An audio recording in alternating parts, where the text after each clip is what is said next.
આગળ વધી વડોદરાની વાત કરીએ તો વડોદરા જિલ્લાના ડભોઈમાં અતિભારે વરસાદની આગાહીને ધ્યાનમાં રાખીને વહીવટી તંત્ર સંપૂર્ણ એલર્ટ મોડ પર આવી ગયું છે।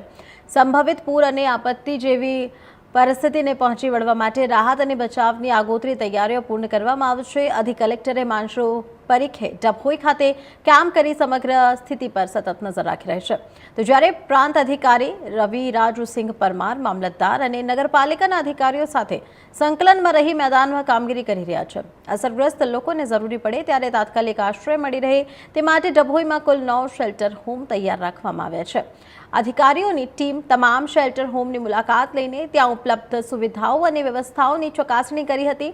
સાથે જ વિસ્તારોના વિવિધ જળાશયોને પણ નિરીક્ષણ કરીને પાણીની સપાટી, વરસાદથી થતી આવક અને સંભવિત જોખમની સમીક્ષા કરવામાં આવી હતી।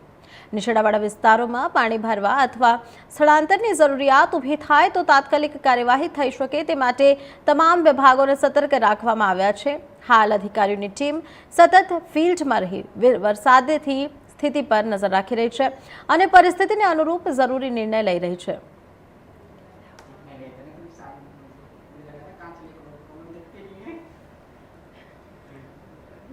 તો આપને જણાવી દઈએ કે ડભોઈમાં અધિક કલેક્ટર હિમાંશુ પારીખે ડભોઈમાં કેમ્પ કર્યો છે, લોકો સાથે મુલાકાત કરી નિરીક્ષણ કર્યું છે, વિસ્તારનું વરસાદી પાણીના નિકાલ માટે પણ સમીક્ષા કરવામાં આવી છે, લોકોને જરૂરી સૂચનાઓ આપવામાં આવી છે, શેલ્ટર હોમ પણ તૈયાર કરવામાં આવ્યા છે, જળાશયોનું અધિકારીઓએ નિરીક્ષણ કર્યું છે, રાહત અને બચાવ માટે વહીવટી તંત્રની આગોતરી તૈયારી પણ પૂર્ણ કરી દેવામાં આવી છે।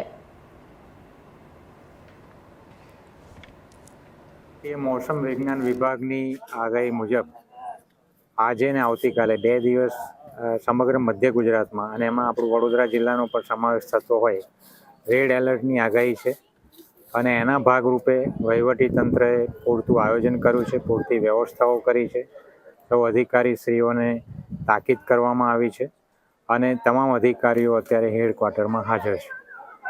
આ તબક્કે હું ડભોઈ તાલુકાની સમગ્ર જનતાને, નાગરિકોને અનુરોધ કરું છું, અમારું ડેપ્યુટી કલેક્ટર કચેરીએ પણ કંટ્રોલ રૂમ કાર્યરત છે, સાથે સાથે નગરપાલિકા વિસ્તારનો નગરપાલિકાનો ચીફ ઓફિસરશ્રીની કચેરીએ પણ કંટ્રોલ રૂમ કાર્યરત છે, જેથી નીચાણવાળા વિસ્તારો છે અથવા જ્યાં પાણી ભરાવાની સમસ્યા થઈ શકે છે એવી જગ્યાના રહીશોને હું ખાસ વિનંતી કરું છું વહીવટી તંત્રને સહકાર આપે અને જે આશ્રય સ્થાનો નગરપાલિકાએ 9 જેટલા આશ્રય સ્થાનો નક્કી કર્યા છે